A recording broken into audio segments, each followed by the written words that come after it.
अस्सलामु अलैकुम। Urdu ज़ख़ीरा YouTube channel पर आप तमाम का इस्तकबाल है। उम्मीद है आप सब खैरियत से होंगे। एक बार फिर हम हाज़िर हैं एक नई वीडियो के साथ।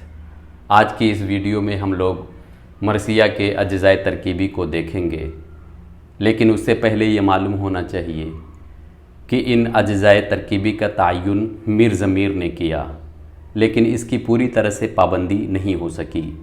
ख़ुद मीर ज़मीर और उसके बाद अनीस व दबीर के यहाँ भी इसकी पाबंदी नज़र नहीं आती है।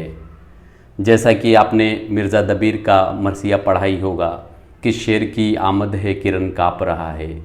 इसमें मरसिया की शुरुआत चेहरा से नहीं बल्कि आमद से होती है। अब आइए अज्ज़ाए तरकीबी को देखते हैं।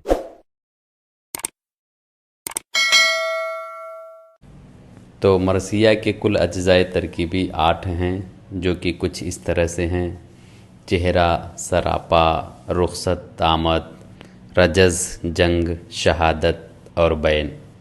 अब आइए बित्तफ़सील इनके बारे में देखते हैं। सबसे पहले चेहरा है। दरअसल यहीं से मरसिया की शुरुआत होती है। मरसिए में चेहरा कसीदा की तशबीब की तरह होता है। इस हिस्से में तमहीद के तौर पर ऐसे मज़ामीन होते हैं जिनका मरसिए के हीरो से बराह रास्त कोई ताल्लुक़ नहीं होता है।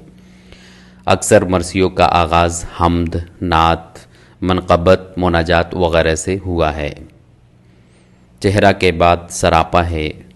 उमूमन ये एक तरह से मरसिए में मज़कूर बहादुरों का तारुफ़ होता है। जिन बहादुरों के कारनामे बयान किए जाने वाले हैं उनका हुलिया, मसलन शक्ल व सूरत, रंग व रूप, वज़ाक़ता, क़द्दो क़ामत, अतवार व ख़साइल और शुजाअत व बहादुरी वग़ैरह का ज़िक्र होता है। रुख़सत। मरसिए का हीरो इजाज़त लेता है और मैदान में जंग करने के लिए रुख़सत हो जाता है।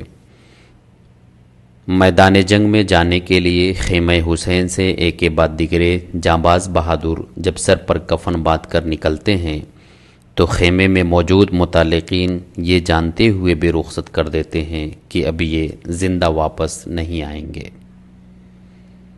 रुख़सत के बाद आमद है।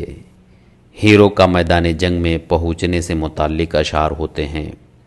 ऐसे मौक़ों पर शायर ये दिखाना चाहता है कि किसी बहादुर के मैदान जंग में पहुँचने से किस तरह दुश्मन की फ़ौज में खौफ व हिरास फैल जाता है। रजज़।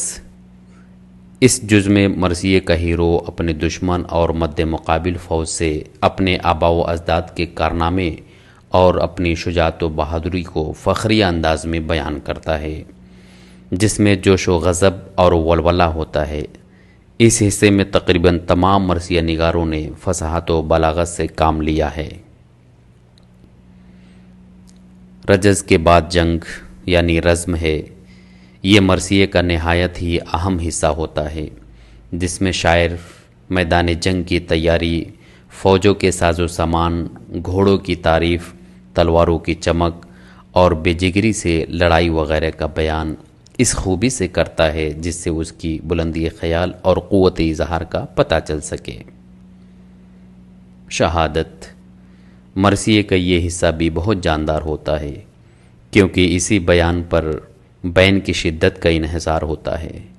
मुजाहिद का बहादुरी के साथ जंग करते करते दुश्मनों के नरगे में घिर जाना, ज़ख्मी होना और फिर आखिर में शहादत पाना वग़ैरह का ज़िक्र होता है। बैन। ये मरसिए का आखिरी हिस्सा होता है, जिसमें मुजाहिद की शहादत और लाश को ख़ैमे में लाने, अहलो आयाल, अज़ीज़ व अक़ारिब के रंजो अलम और बैन व बुका के जज्बात की अक्कासी की जाती है। मरसिए का ये हिस्सा बहुत पुरअसर होता है, क्योंकि यही दरअसल मरसिए का मकसद व मंशा होता है। तो ये थे मरसिया के अज्ज़ाए तरकीबी। इनको देखने के बाद हम ये कह सकते हैं कि मरसिए का शायर सबसे पहले तमहीद के तौर पे ऐसे अशार पेश करता है जिनका मरसिए के हीरो यानी मुजाहिद से बराह रास्त कोई ताल्लुक़ नहीं होता है। उसके बाद फिर वो उसका हुलिया यानी सरापा बयान करता है। फिर ये दिखाता है कि किस तरह से वो मुजाहिद अपनों से इजाज़त तलब करके मैदान जंग की तरफ रुख़सत होता है। मैदान जंग में पहुँचता है। उसके बाद वहाँ पे वो अपने आबा व अजदाद और अपनी शुजाअत व बहादुरी का ऐलान करता है। جنگ ہوتی ہے، لڑتے لڑتے وہ شہید ہوتا ہے، پھر آخر میں سب کے بعد میں بیعت یعنی گری اوزاری کو دکھاتا ہے۔ آج کے لیے بس اتنا ہی، اگلی ویڈیو میں پھر ملتے ہیں ایک نئے ٹاپک کے ساتھ، جب تک کے لیے خدا حافظ۔